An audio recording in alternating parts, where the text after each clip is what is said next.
పూర్వకాలంలో మనిషి నోటి మాట మీద రైతుల దగ్గర డబ్బులు తీసుకొచ్చేవాడు. తర్వాత పాంస్వరి నోటు రాసి డబ్బులు తీసుకొస్తా ఉన్నాడు. తర్వాత నోటు చెక్కు రాసిచ్చి డబ్బులు తీసుకొస్తా ఉన్నాడు. తర్వాత ఇంటి కాగితాలు పెట్టి డబ్బులు తీసుకొస్తా ఉన్నాడు. తర్వాత కాలంలో మరి తనఖా రిజిస్ట్రేషన్ చేసి డబ్బులు తీసుకొస్తా ఉన్నాడు.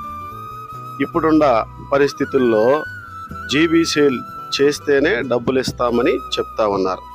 దీన్ని బట్టి మనకేమర్థమవుతా ఉందంటే మనిషి నమ్మకాన్ని కోల్పోతా వస్తా ఉన్నాడు.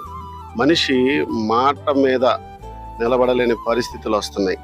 మనుషులు కాలం మీద నిలబడుతున్నారు కానీ కొంతమంది మాట మీద నిలబడతల్లా. దేవుడు నమ్మకస్తుల కోసం చూస్తూ ఉన్నాడు. ఎవరైతే ఆయన పని నమ్మకంగా చేస్తారో, ఎవరైతే ఆయనకి నమ్మకంగా ఉంటారో వారిని దేవుడు దీవించేవాడై ఉన్నాడు.